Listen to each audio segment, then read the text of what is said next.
दिन की बात है। सीमा और संतोष दोनों बातें कर रहे थे। तभी सीमा के पीछे एक भयानक चुड़ैल दिखाई दिया। संतोष ने चुड़ैल को देखकर वहीं पर बेहोश हो गया। तभी सीमा संतोष को देखकर हक्का बक्का हो गई और वह पीछे मुड़ी तो उसे एक भयानक चुड़ैल दिखाई दिया। चुड़ैल ने सीमा को धक्का दे दिया और सीमा सीढ़ी से गिरते हुए सीधा नीचे आ गई।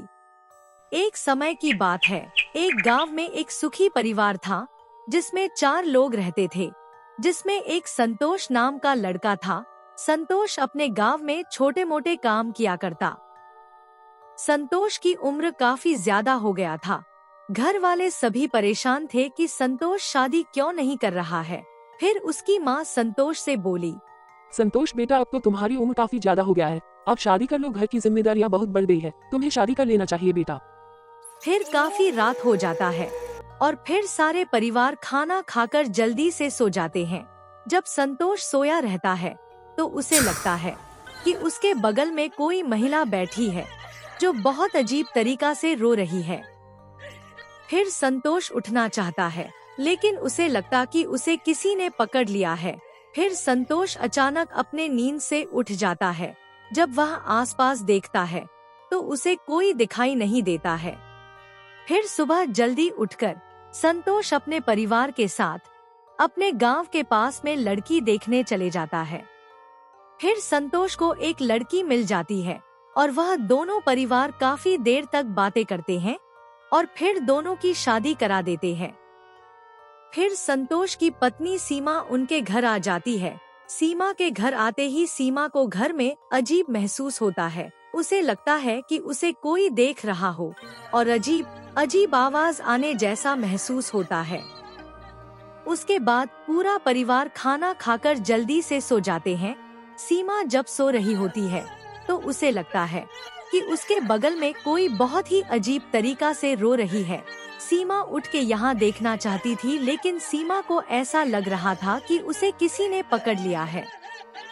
फिर सीमा काफी जोर से चिल्लाते हुए अचानक उठ गई। फिर अचानक से संतोष भी उठ गया। वहाँ काफी ज्यादा अंधेरा था तो उन दोनों को वहाँ कोई नहीं दिखाई दे रहा था। फिर सीमा संतोष को बताती है कि मुझे ऐसा लगा कि मेरे बगल में कोई है जो रो रही थी।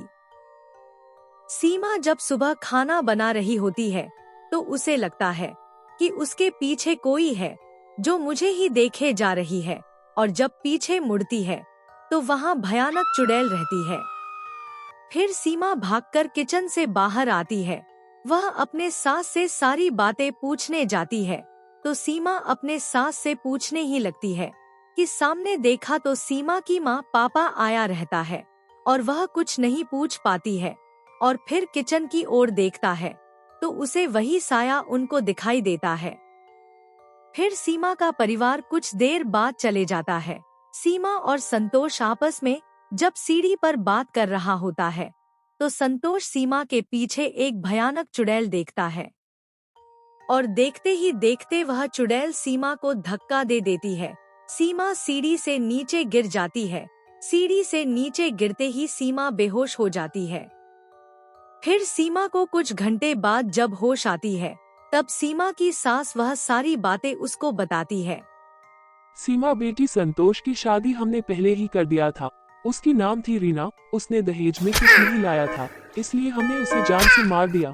अब वो उसकी आत्मा यहाँ पर भटक रही है और हमें परेशान कर रही है। तभी वहाँ चुड़ैल उनके सामने आ जाती है और कहती है कि तुम लोगों ने मुझे बेरहमी से मारा है। मैंने तुम लोग का क्या बिगाड़ा था? आखिर मैं क्या गलती किया? बस दहेज ही तो नहीं लाई थी।